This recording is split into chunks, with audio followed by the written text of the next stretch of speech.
Insurance ഉണ്ട്, marine insurance ഉണ്ട്, ഇങ്ങനെ കുറെ ഇൻഷുറൻസ് ഉണ്ട്. മറൈൻ ഇൻഷുറൻസ് എന്താ അറിയോ?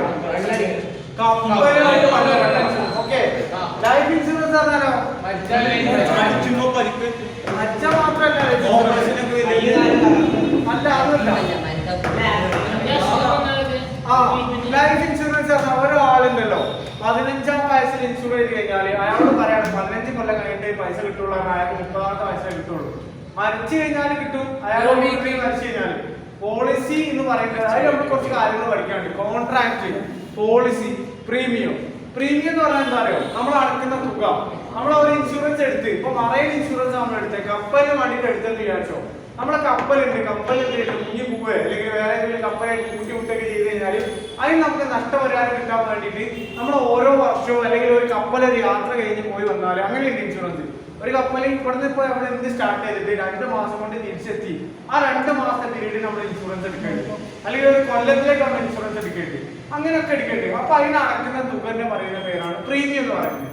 കോൺട്രാക്ട് എന്ന് പറഞ്ഞാൽ നമ്മളും ആ ഇൻഷൂർ തരുന്ന വ്യക്തിയും തമ്മിലുള്ള ആ ഒരു ഇടപാടുകൾ, അതാണ് കോൺട്രാക്ട് എന്ന് പറയുന്നത്. അപ്പൊ ഇൻഷുറൻസ് എന്താണല്ലോ ഇവിടെ പറയുന്നുണ്ട് കേട്ടോ. ഇറ്റ് ഈസ് എ കോൺട്രാക്ട് ഒരു അഗ്രിമെന്റ്. നോക്കിയോ, ബുക്ക് നോക്കിയോ. ഇറ്റ് ഈസ് എ കോൺട്രാക്ട് ഒരു agreement under which the one party agree, ഒരാൾ അഗ്രി ചെയ്യാണ്, in return for a consideration pay agreed amount of money to another party to make loss or damage or injured or something value in the insured frequently interest of a result of some uncertain event. നമ്മൾ ഭാവിയിൽ എന്തെങ്കിലും സംഭവിക്കുമെന്ന് വിചാരിച്ചിട്ട് നമ്മൾ കുറച്ച് പൈസ എന്തുണ്ട് insure, അതായത് നമ്മളും വേറൊരാളും നമ്മൾ കോൺട്രാക്ട്, ഇൻഷൂറും ഇൻഷൂറും തമ്മിൽ കോൺട്രാക്ട് ആണ്. പൈസ ഓരോ മാസത്തിൽ അല്ലെങ്കിൽ ഓരോ കൊല്ലത്തിൽ നമ്മൾ എന്ത് ചെയ്യുന്നുണ്ട് ഇങ്ങനെ മാറ്റി വെക്കുന്ന എമൗണ്ട്, അത് എന്തെങ്കിലും ഭാവിയിൽ എന്തെങ്കിലും സംഭവിക്കുമെന്ന് വിചാരിച്ചിട്ടാണ് ചെയ്യുന്നത്. മലയാളം എന്താ വാശി വെക്കുന്ന മലയാളം ഒന്ന് അണ്ടർലൈൻ ചെയ്തിട്ടോ, ജസ്റ്റ് അണ്ടർലൈൻ ചെയ്തിട്ടോ. ഇൻഷൂർ ചെയ്യുന്ന കക്ഷിക്ക് ധനപരമായിട്ടുള്ള താല്പര്യമുള്ള വസ്തു, ഒരു മിനിറ്റോ, ധനപരമായിട്ടുള്ള താല്പര്യമുള്ള വസ്തു എന്ന് പറഞ്ഞാൽ ബൈക്ക്, മോട്ടോർ വെഹിക്കിൾ അല്ലെ, മോട്ടോർ വെഹിക്കിൾ എന്ന് പറയുന്ന അത് അങ്ങനെ കൂട്ടാം. നമ്മൾ പറഞ്ഞ മറൈൻ ഇൻഷുറൻസ് കപ്പലുകൾ അതിൽ കൂട്ടാം. ധനപരമായിട്ടുള്ള ആവശ്യമുള്ള വസ്തു എന്നാ പറയട്ടോ. ധനപരമായിട്ട് എന്ന് പറയുന്ന ബിൽഡിംഗ് അതൊക്കെ അതിൽ കൂടും. ഓക്കെ, പിന്നെ ബാക്കി പറയും.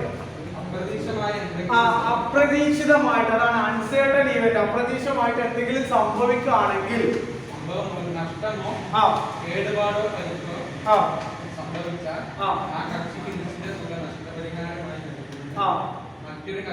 ഉറപ്പ് നൽകുന്നതാണ് അല്ലെ, അതാണ് ഇൻഷുറൻസ്. പ്രതിഫലം എന്ന് കൊടുക്കുക, അതായത് ഫുള്ളായിട്ട് ചിലപ്പോൾ കിട്ടൂല. നിങ്ങൾ വണ്ടിയൊക്കെ ആക്സിഡന്റ് ആയി കഴിഞ്ഞാലോ അല്ലെങ്കിൽ വേറെ ഏതെങ്കിലും ഒക്കെ ആയി കഴിഞ്ഞാൽ ഇൻഷുറൻസ് കിട്ടൽ എങ്ങനെ വരും? ക്ലൈം എന്നാ പറയുക. ക്ലൈം കിട്ടുന്ന തുകക്ക് പേര് ക്ലൈം എന്നാ പറയാ.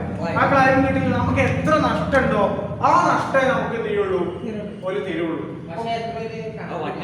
കണക്കൂട്ടു. അതാണ് പറഞ്ഞത്. നമുക്ക് നമ്മുടെ വണ്ടിന്റെ വാല്യൂ 7 ലക്ഷം രൂപയുടെ വണ്ടിയാന്ന് വിചാരിച്ചോ, അല്ലെങ്കിൽ ഒരു 15 ലക്ഷം രൂപയുടെ കാറാന്ന് വിചാരിച്ചോ. ആ 15 ലക്ഷം രൂപയുടെ കാർ എവിടെയെങ്കിലും ഒന്ന് പോയി തട്ടി, അതിന് ആക്ച്വൽ ആയിട്ടുള്ള ലോസ് എന്ന് പറയുന്നത് 2 ലക്ഷം ഉള്ളൂ. ആ 2 ലക്ഷത്തിൽ തന്നെ ബമ്പർ ടു ബമ്പർ ഇൻഷുറൻസ് കിട്ടണോ? Full cover insurance, first part, second part പറഞ്ഞിട്ടില്ലേ? തേർഡ് പാർട്ടൊക്കെ ഉണ്ട്. അവർ ഏതാണെന്ന് നോക്കും. ഫസ്റ്റ് പാർട്ട് ആണെങ്കിൽ ബമ്പർ ടു ബമ്പർ എന്നാ പറയാ, ഫുൾ പൈസ നമുക്ക് തരും. അതായത് 2 ലക്ഷം ഉണ്ടെങ്കിൽ 2 ലക്ഷത്തിൽ അവർ പറയുന്ന പാർട്സുകൾ ഒഴിവാക്കി, ചിലപ്പോൾ ഫൈബറിനൊന്നും ചിലപ്പോൾ കിട്ടൂല. അപ്പൊ അങ്ങനെയൊക്കെ പറയുന്നതാണ്. അതൊക്കെ ഒഴിവാക്കിയിട്ട് ആ 2 ലക്ഷത്തിൽ ചിലപ്പോൾ 1,80,000 നമുക്ക് തരും. 15 ലക്ഷം രൂപയുടെ വണ്ടി പോയി ഇടിച്ചിട്ട് 2 ലക്ഷം കംപ്ലീറ്റ് ഉള്ളൂ, ആ 2 ലക്ഷം നമുക്ക് തരുള്ളൂ. അങ്ങനെ തരുള്ളൂ ഇൻഷുറൻസ് കമ്പനി ക്ലൈം. അല്ലാതെ ടോട്ടൽ ലോസ് എന്ന് പറയുന്നത് ഇൻഷുറൻസ് ചില ആളുകൾ അങ്ങനെ ചെയ്യുന്നുണ്ട്. എനിക്ക് ടോട്ടൽ ലോസ് എന്ന് പറഞ്ഞാൽ എന്താ അറിയോ? വണ്ടി മൊത്തം ഇടിച്ചിട്ട് മൊത്തം കംപ്ലൈന്റ് ആയി പോയി, അത് നന്നാക്കാൻ കഴിയില്ല കമ്പനി പറയും. അങ്ങനെ ടോട്ടൽ ലോസ് ആയിട്ട് ഒഴിവാക്കേണ്ടി വരും. അപ്പൊ ആ കമ്പനി ചെയ്യേണ്ടി വരും, ആ വണ്ടിയുടെ പൈസ മൊത്തം കൊടുക്കേണ്ടി വരും. അതാണ് ടോട്ടൽ ലോസ്. അങ്ങനെ സംഭവിക്കാറുണ്ട്, പല ആളുകളും അങ്ങനെ ചെയ്യുന്നു. 15 ലക്ഷത്തിന് വണ്ടി ഉപയോഗിച്ച് എത്ര നോക്കും? 2 കൊല്ലം ഉപയോഗിച്ചില്ലെങ്കിൽ ആ 2 കൊല്ലം ഉപയോഗിച്ചതിന്റെ വാല്യൂ കുറച്ചിട്ട് ബാക്കി പൈസ കൊടുക്കും. അതാണ് ടോട്ടൽ ലോസ്. അങ്ങനെ ഈ കൊട്ട കിട്ടിയില്ലെങ്കിൽ അല്ലെ, നമ്മുടെ കോഴിക്കോട് അതുപോലെ മഞ്ചേരിയൊക്കെ ഉണ്ടായിട്ടുണ്ട്. പഴയ സാധനങ്ങൾ മാത്രം കിട്ടുന്ന സ്ഥലം, അവിടെ കുറെ പാർട്സുകൾ ഉണ്ടാവേണ്ടി, പാർട്സുകളൊക്കെ കൂരി കൊണ്ടുവരില്ല. അങ്ങനെ എന്നിട്ട് നമുക്ക് ആവശ്യമുള്ള സാധനങ്ങൾ മാത്രം എടുത്ത് പോരുക. അങ്ങനെയാണ് അവരുടെ വണ്ടിയിലൊക്കെ സാധനങ്ങൾ. ഈ ആക്സിഡന്റ് ആയ വണ്ടിയോ ടോട്ടൽ ലോസ് ആയ വണ്ടിയോ ഒക്കെ ഉണ്ടാവും. അതിന്റെ ഒക്കെ ആവശ്യമുള്ള നല്ല പാർട്സുകൾ കൂടി എടുത്തിട്ട് എന്ത് ചെയ്യും, ഒരു കൊണ്ടുപോകും. അതാണ് ഇൻഷുറൻസ് എന്ന് പറയുന്നത്. അപ്പൊ ഇൻഷുറൻസ് കേട്ടോ കോൺട്രാക്ട് ആണ് അല്ലെങ്കിൽ അഗ്രിമെന്റ് ആണ്.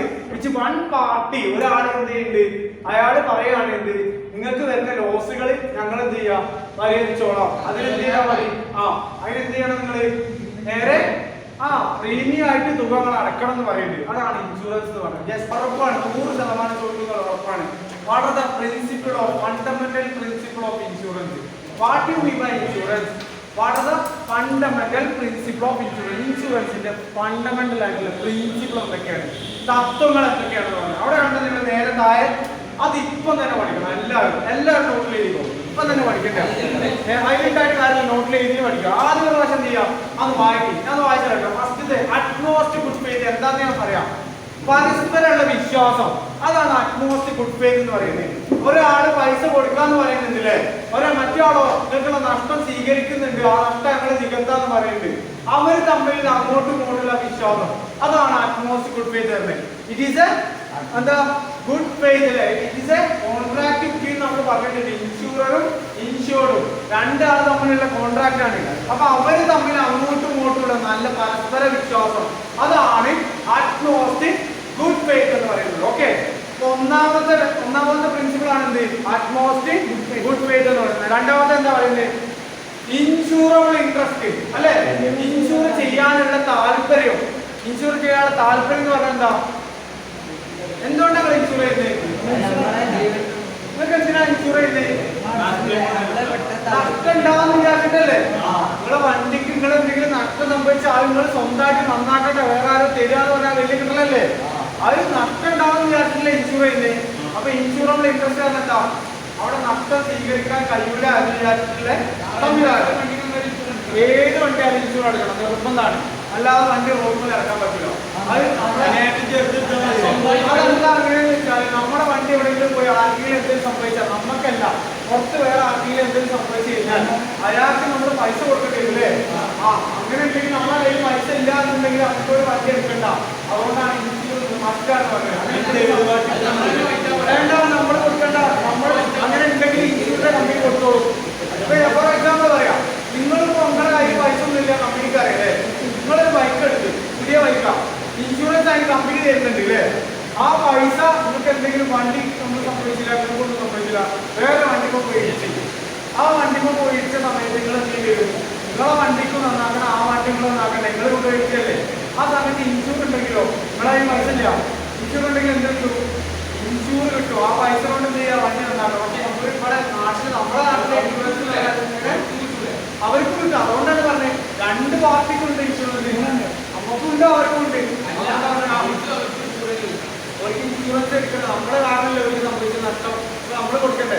നമ്മുടെ കാരണം നഷ്ടം സംഭവിക്കാണ് നമ്മൾ കൊടുക്കേണ്ടി വരും, വേണ്ടേ? അല്ലേ? നിങ്ങളൊന്ന് ആലോചിച്ച് നോക്ക്, നിങ്ങളെ പുതിയൊരു വണ്ടി വാങ്ങി, വേറൊരു ചെങ്ങായി വന്നിട്ട് അതിനൊരു വണ്ടി കൊണ്ടുപോയി ഇടിച്ച്, നിങ്ങൾ എന്ത് ചെയ്യും? പറയാൻ ഒറ്റ നട കൊടുക്കില്ല. ആദ്യം ഇതിന്റെ വർത്താനുള്ളൂ ആദ്യം അല്ലേ? എന്നിട്ടോ വണ്ടി വണ്ടികളോ വണ്ടികളോ നോക്കും. അപ്പൊ ഇതേ അവസ്ഥ നേരെ തിരിച്ചാലോചിച്ച് നോക്കി, ഓ പറയാം എന്റെ കാര്യം പൈസ ഒന്നും ഇല്ലാതെ, നിങ്ങൾ എന്ത് ചെയ്യും? നല്ല ആൾക്കാരാ, നിങ്ങൾക്ക് എന്തും ചെയ്യാം, ഓർക്കൊന്നും ചെയ്യാൻ പറ്റില്ലല്ലേ? നിങ്ങൾ ആട്ടുകൊണ്ട് അടിച്ചു കഴിഞ്ഞാൽ അപ്പൊ ചോദിച്ചു പോലെ എന്താ, ഓലാസ്റ്റ് ഓൽക്കെടുത്തൂടെ? നിങ്ങൾ ആട്ടുകൊണ്ട് അടിച്ചിട്ട് ഓലാസ്റ്റ് ഓൽക്കെടുത്തൂടെ? അതേ അവസ്ഥ നിങ്ങൾ ആലോചിച്ച് നോക്കി. ഓന്റെ വണ്ടി ഇൻഷുറൻസ്, നിങ്ങളെ വണ്ടി ഇൻഷുറൻസ് ഉണ്ടെങ്കിലോ രണ്ടാമത് ഓക്കെയാണ്. അപ്പൊ ഇൻഷുറബിൾ ഇൻട്രസ്റ്റ് എന്ന് പറഞ്ഞാൽ നിങ്ങൾ ആ ഇൻട്രസ്റ്റ് ആണ് ഉദ്ദേശിച്ചത്. പിന്നെ പറയാം ഇൻഡെമിറ്റി. എന്താ ഇൻഡെമിറ്റി പറഞ്ഞാല്? ഇൻഡെമിറ്റി എന്താ? നഷ്ടപരിഹാരം. നിങ്ങളെ മലയാളത്തിലേക്ക് എന്താ മലയാളം കൊടുത്തേ? മൂന്നാമത്തത് ഇൻഡെമിറ്റി എന്താ? നഷ്ടോത്തരവാദിത്വം. ആർക്കാ നഷ്ടോത്തരവാദിത്വം ഉണ്ടാവുക? ഇൻഷുർ ചെയ്യുന്ന കമ്പനിക്ക് ആയിരിക്കൂലേ? നമുക്ക് എന്തുണ്ട്? ഉത്തരവാദിത്തം ഉണ്ട്. കമ്പനി നമ്മളാണ്, നമുക്ക് ഉത്തരവാദിത്തം ഉണ്ട്. ഞാനൊരു കമ്പനിയാണെങ്കിൽ എനിക്ക് ഉത്തരവാദിത്തം ഉണ്ട്. എന്ത് പിന്നെ ഞാൻ കാരണം വേറെ ആളെന്ത് ചെയ്യുന്നത് ആ പ്രശ്നം ഉണ്ടാവില്ല. അതുകൊണ്ട് അവരെ ക്ലൈം ചെയ്യുന്നുണ്ട്, ഞാൻ എന്ത് ചെയ്യാം? പകരം കൊടുക്കാം. എങ്ങനെ അത് കമ്പനി കഴിക്കും. അല്ലല്ല, നമ്മളൊരു വർഷത്തിൽ പൈസ എടുത്താലാണ്. ഫോർ എക്സാമ്പിൾ ഞാൻ വേറെ കാര്യം പറയാം. നമ്മൾ വണ്ടി വാങ്ങിയിട്ട് 2 കൊല്ലമായി. 2 കൊല്ലത്തിൽ ഒരു തക്കലും മുട്ടിലൊന്നും സംഭവിച്ചില്ല. ആ 2 കൊല്ലത്തിൽ നിങ്ങൾ പൈസ അടച്ചുകൊണ്ടിരിക്കണം, വേണ്ടേ? ഇനി ബൈ ചാൻസിൽ വണ്ടി വാങ്ങി 1 കൊല്ലം കൊണ്ട് വണ്ടിക്ക് എന്തോ സംഭവിച്ചു കഴിഞ്ഞാൽ ആ കമ്പനി എന്ത് ചെയ്യും? പൈസ തരും. നമ്മൾ അടയ്ക്കുന്ന തുക എന്ന് പറയുന്നത് എത്ര ഉണ്ടാവില്ലേ? ഇപ്പൊ ബൈക്കൊക്കെ ആണെങ്കിൽ ഫുൾ കവർ ഇൻഷുറൻസ് 2200 രൂപ ഉണ്ടാവും. കാറാണെങ്കിൽ ഫുൾ കവർ ആണെങ്കിൽ 6500 7500 അങ്ങനെ ഉണ്ട്. ഇന്നോവ ഒക്കെ ഉണ്ട്. ഇന്നോവ അല്ലേ ഇന്നോവ അതിന് എത്ര ഉണ്ട് നമ്മൾ ഇൻഷുറൻസ്? 24 പോരാ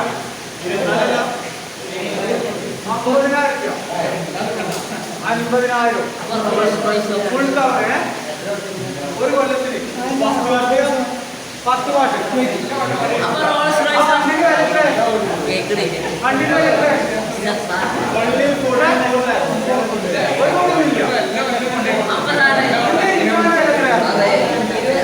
ഇവിടെ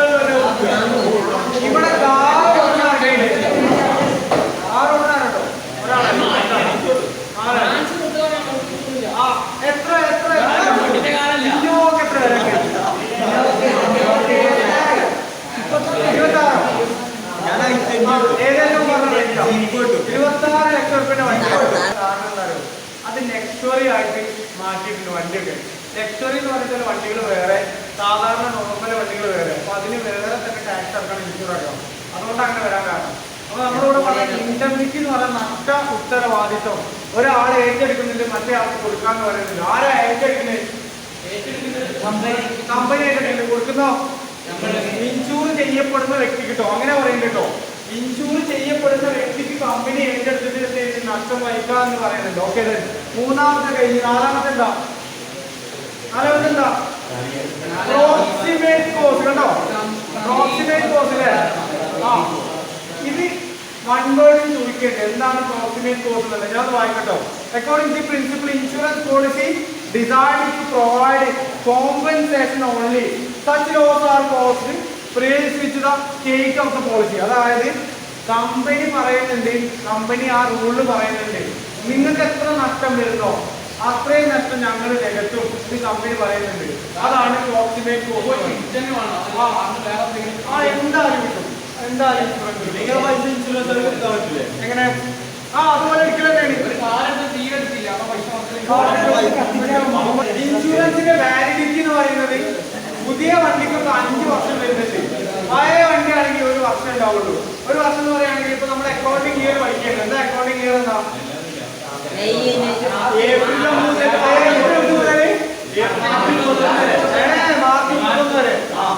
ഏപ്രിൽ 1 മുതൽ മാർച്ച് 30 വരെ അക്കൗണ്ടിങ് ഇയറാണ്. അപ്പൊ ഇൻഷുറൻസുകൾ ഏപ്രിൽ 1-ാം തീയതി അടച്ചില്ലെങ്കിൽ മാർച്ച് 31-ാം തീയതി 12 മണിയാകുമ്പോൾ ഇൻഷുറൻസ് കഴിയും. ഒരു കൊല്ലാണെങ്കിൽ ആ ഒരു കൊല്ലത്തോടുകൂടി ഇൻഷുറൻസ് കഴിയും. പിന്നെ അടുത്ത ഏപ്രിൽ 1-ാം തീയതി ആണെങ്കിൽ മുമ്പ് അടക്കണം. അങ്ങനെയാണ് വണ്ടി. അല്ലെങ്കിൽ ഇൻഷുറൻസ് ചെയ്തിട്ട് വണ്ടി എടുക്കുന്നത് തനിക്ക് ചെയ്യാൻ എന്തില്ല, ഇൻഷുറൻസ് അല്ല. ഞാൻ ജനുവരി കൊണ്ട് ഇൻഷുറൻസ് എടുത്തു, അടുത്ത ജനുവരി കിട്ടില്ല, അടുത്ത ജനുവരി കിട്ടും.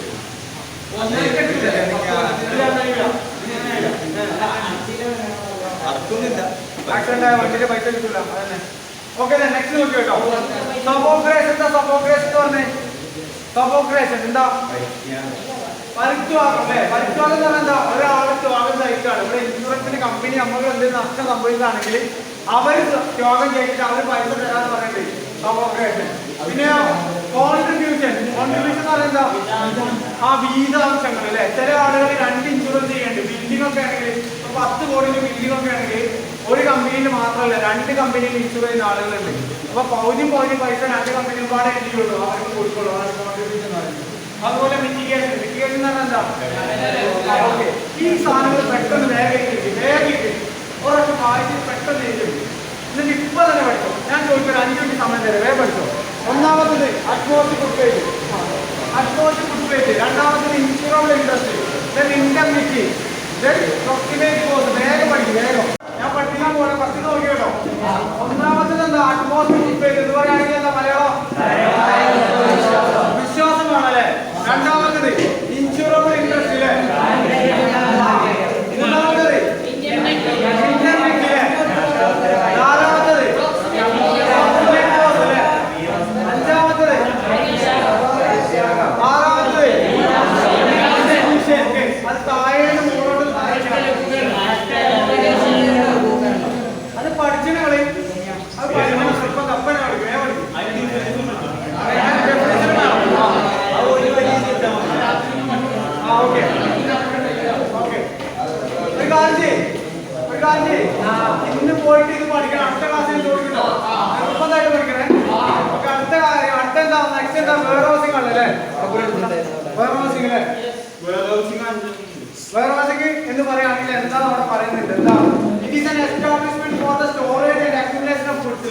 സാധനങ്ങൾ സേവനങ്ങൾ സാധനങ്ങൾ എടുത്തു വെക്കുന്ന ഒരു സ്ഥലമാണ് ഇത് വെയർഹൗസിംഗ്. ഭാവിയിൽ ഡിമാൻഡ് എന്തിനു വേണ്ടി എടുത്തേക്കണേ? ഭാവിയിൽ ഡിമാൻഡ് ഉണ്ടാവും വിചാരിച്ചിട്ട് നമ്മളെ കയ്യിലെ സാധനങ്ങൾ സ്റ്റോക്ക് ചെയ്യാനുള്ള സ്ഥലങ്ങൾ പറയുന്ന പേരാണ് വെയർഹൗസിംഗ്. മറക്കണ്ട. അതന്നെയാണ് ഗോഡൌൺ. ഗോഡൌൺ എന്ന് പറഞ്ഞാൽ ഗോഡൌൺ എന്ന് പറയുകയാണെങ്കിൽ നമ്മളെ സാധനങ്ങൾ എടുത്തു വെക്കാണ് അല്ലേ? അപ്പൊ അതിന് കുറച്ച് ഈ പറയുന്ന വെയർഹൗസിംഗ് എന്തുണ്ട്?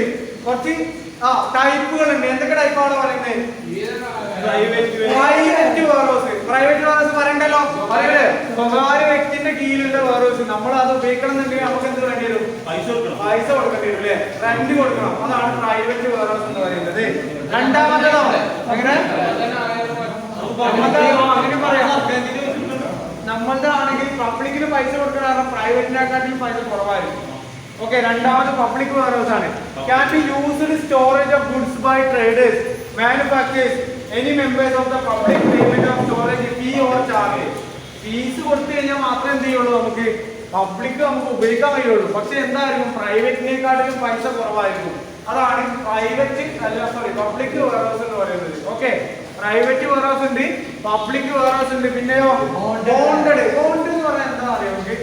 ബോണ്ടഡ് വെയർഹൗസ് അതിർത്തി എന്ന് പറയാൻ പറ്റില്ല. ബൗണ്ടറീസ് കേട്ടില്ലേ? അതാണ് ബൗണ്ടറീസ്. ബോണ്ട് എന്ന് പറയുന്നത് നമ്മൾ ആദ്യം കുറച്ച് പൈസ കെട്ടി വെക്കേണ്ടി വരും. ഇപ്പൊ മലബാർ ഗോൾഡ് അറിയാം. മലബാർ ഗോൾഡിലേക്ക് ജോലി ചെയ്യുന്നുണ്ടെങ്കിൽ അവിടെ രാവിലെ എന്താ 2 വർഷത്തെ കോൺട്രാക്ട് ആണെന്ന് വിചാരിച്ചോ. എന്ന് പറയുകയാണെങ്കിൽ 2 വർഷങ്ങളോട് ജോലി ചെയ്യുന്ന പറയുന്നത് നമ്മൾ എഴുതി ഒപ്പിട്ട് കൊടുക്കണം. അതിന്റെ കൂടെ നമ്മൾ 50,000 രൂപ അങ്ങനെ എന്തെങ്കിലും പൈസ കൊടുക്കേണ്ടി വരും. കാരണം എന്താണെന്ന് വെച്ചാല് നമ്മൾ ആ 2 വർഷത്തേക്ക് ആ ഒരു കാലാവധിയുടെ ഉള്ളിൽ നമുക്ക് അവിടെ ജോലി ചെയ്യാൻ കഴിയില്ലെന്ന് ഇറങ്ങി പോരുകയാണെങ്കിൽ എന്ത് ചെയ്യും? അവർ ആ ബോട്ടിൽ അവിടെ പിടിച്ചു വെക്കും. ഇനി 2 വർഷം കഴിഞ്ഞാൽ പിന്നെ എന്ത് ചെയ്യണ്ട? പിന്നെ നിങ്ങൾക്ക് അവിടെ ആ കാലാവധി പുതുക്കാൻ കഴിയും. 2 വർഷം കൂടി വേണമെങ്കിൽ നിങ്ങൾക്ക് എന്ത് ചെയ്യാം? ജോലി ചെയ്യാം. പക്ഷേ അത് കിട്ടും. ആ പൈസ കിട്ടും. ആ പൈസ വീണ്ടും പൈസ കൊടുക്കണ്ട. കാലാവധി 2 കൊല്ലം വർക്ക് ചെയ്ത് പിന്നീട് 1 കൊല്ലം വർക്ക് ചെയ്യണം. അതിന് വേറെ പൈസ ഒന്നും കൊടുക്കണം. പക്ഷെ ആദ്യ സമയത്ത് നിങ്ങളാണ് കയറുന്നുണ്ടെങ്കിൽ നിങ്ങളിപ്പോ ഇത് പറയല്ലേ, വിസക്കൊക്കെ പൈസ കൊടുക്കാൻ അറിയല്ലേ? വിസ എടുക്കാൻ പൈസ കൊടുക്കണ്ടേ? അപ്പൊ ആ സമയത്ത് എന്ത് ചെയ്യേണ്ടി വരും? ചിലപ്പോ നിങ്ങളെ കമ്പനിയിൽ ജോലി എടുത്തിട്ട് കുറച്ച് പൈസ ആണ് കെട്ടി വെക്കേണ്ടി വരും. കാരണം ആടെ നിങ്ങൾ എന്ത് ചെയ്യേണ്ടില്ല, ഇറങ്ങി പോരുകയാണെങ്കിൽ ആ കമ്പനിക്ക് നഷ്ടമാണ്. കാരണം ആ സ്ഥാനത്തേക്ക് വേറെ ആളെ വീണ്ടും കമ്പനി തിരഞ്ഞെടുക്കണ്ടേ? അതിന് വേണ്ടിയിട്ടുള്ള സംവിധാനം ബോണ്ടഡ് വെയർഹൗസ് എന്ന് പറഞ്ഞാൽ ആദ്യം നിങ്ങൾ പൈസ കൊടുക്കേണ്ടി വരും. എന്നിട്ട് പിന്നെ നിങ്ങളെ സാധനം എന്ത് ചെയ്യേണ്ടി അവിടെ വെക്കുക. ഇവിടെ പറയുന്നുണ്ട് കേട്ടോ, bond warehouse licensed by the government accept imported goods to the payment of tax and customs duty. നമ്മൾ ഇവിടെ പറയുന്നത് എന്താ വെച്ചാൽ കസ്റ്റം ഡ്യൂട്ടി കഴിയുന്നത് വരെ നമ്മൾ ഷിപ്പിലോ അല്ലെങ്കിൽ ഫ്ലൈറ്റിലോ കൊണ്ടുവരികയാണെങ്കിൽ കസ്റ്റംസ് ഉണ്ടാവില്ലേ, അവർ കസ്റ്റം ഡ്യൂട്ടി കഴിയുന്നത് വരെ നമ്മൾ തൽക്കാലം ഒരു സ്ഥലത്തേക്ക് എടുത്തു വെക്കേണ്ടി വരും. അങ്ങനെയുള്ള സ്ഥലങ്ങൾ അതാണ് പറയുന്നത് ബോണ്ടഡ് വെയർഹൗസ് എന്ന് പറയുന്നത്. ഓക്കെ, ഫസ്റ്റത്തെ പാരഗ്രാഫ് മാത്രം മതി. ദെൻ ഗവൺമെന്റ് വെയർഹൗസ് പറയണോ? വേണ്ടല്ലോ. ഗവൺമെന്റ് വെയർഹൗസ് എന്താ? അവിടെ warehouse central and state government അത് കൺട്രോൾ ചെയ്യുന്ന ആരായിരിക്കും? സെൻട്രൽ ഗവൺമെന്റ് അല്ലെങ്കിൽ സ്റ്റേറ്റ് ഗവൺമെന്റ് ആയിരിക്കും. പിന്നെയോ